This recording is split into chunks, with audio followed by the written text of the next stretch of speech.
All right. So now let's talk a little bit about your specialty, which is bear hunting. So you've killed an amazing number of bears. What is it about bear hunting that makes it so special to you? And kind of tell us how you came to the point now where you've maybe harvested like 30 bears. Is that correct? Yeah, a little over 30. Yes. Yeah, I think it says 20 in this book, but this is from 2016. Yeah, it's. I've added a few to it. I figured you had a few more. But tell us a little bit about bear hunting, and don't be bashful, because I know you're humble, but you are an absolute authority when it comes to that. And I want to know just for next week, so I'll know what to do. But the listeners want to know too. That's why I'm asking. It's for them. Well, I don't consider myself an authority yet. I'm still learning. I'm just very passionate about bear hunting. I think there's no question, since that was my very first hunt, that made an impact on me. Actually, the second animal that I took was a bear.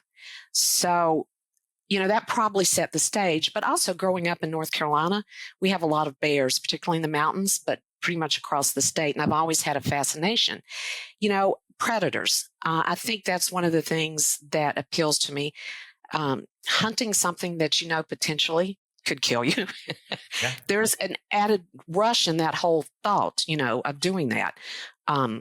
So that's part of it. I'm amazed by bears and the varied terrain that they live in. Even like here in North Carolina where I live, we have them on the coast and they live in the swamps. You go in the rugged mountains, they live up there. So varied terrain across the country. And then it gives you an opportunity to hunt in so many different places too. So, it's just an experience that I've tried to hunt them as many different ways as you can. So as we'll be hunting them next week, we'll be doing baited. We can talk a little bit more about that in a minute. I've used predator calls. We've used dogs, spot and stalk. So, there are a lot of different ways to hunt them. And I appreciate that. Some of those are very unique to specific parts of the country. So I'm always a big believer, too, and when you travel, that you should be open to experiencing the hunt the way that they do it, because that's a learning process. So, that's a big part of it. The baited hunt, what I love about it and what I think you'll find next week is it gives you the opportunity to see usually lots of bears. I would say most nights you'll see multiple bears. It's unusual when you don't. It gives you an opportunity to properly size up a bear. Because our goal with any animal is to hopefully take the older males, take those out of the population. So we're definitely focusing on males. So by using the baited hunt, you have an opportunity to identify whether it's a male or female. And even though it is legal to shoot a female that's without cubs, we try not to. So by watching, you'll be able to make sure there are no cubs with the bear too.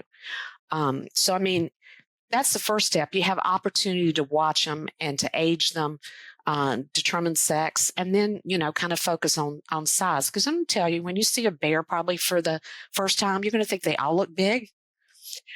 But that's not necessarily true. Interesting. And so with the baited hunt, you have sort of a bird's eye view. So there's not that urgency as if you were on the ground, right? Right. And so then you can sort of, like you said, size things up. And I'm sure that they'll give us some pointers on how to judge how big a bear is and whether or not this is a bear that you should take or one that you should pass on. But it's so interesting. And I really love, as a new hunter, just experiencing the behavior of these animals and just to be able to watch them and see how they act. And are they aware that you're there or are they not? Are they startled by things? Are they kind of wary or they just don't really give a damn? It's very interesting to watch the behavior. Especially when you're watching a behavior of an animal that you're not super familiar with or that maybe you haven't seen out in the wild before. So I really enjoy that aspect of it. Obviously see distinct differences. And, usually what you see like earlier in your set, maybe younger bears, less dominant bears will come in because they're like getting in, going to eat and get out before the big guy comes. Mm-hmm. That might be one scenario. You will notice, I think what's going to surprise you more than anything else, you're going to be sitting there in your stand and it's perfectly quiet and there's going to be a bear there and you have no idea where he came from. You didn't hear him. That's what amazes me for the size animal that they are, how quiet if they want to. they can approach. If they want you to know that they're coming, you'll know.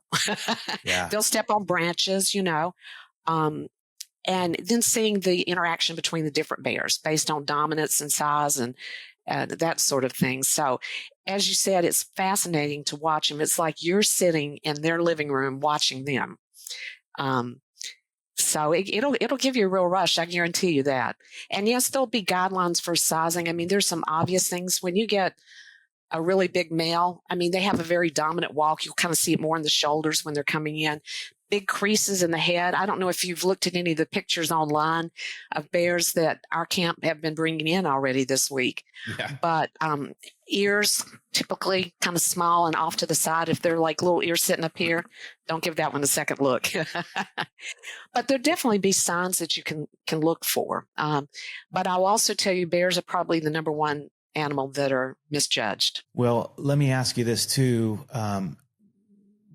Where on the bear do you prefer to target? Is it similar to a lot of other animals as far as maybe on or just behind, like kind of the lead shoulder, or that shoulder is good. Their vitals are sit, and this is something you should look at, to sit just a little bit lower. Okay. So if you're going to make that shot, you definitely want to be comfortable with that. But yeah, I mean, I think, the idea is to break them down, because the last thing we obviously don't want to do is to have to go off tracking one of these wounded bears. So yeah, a good shoulder shot is good.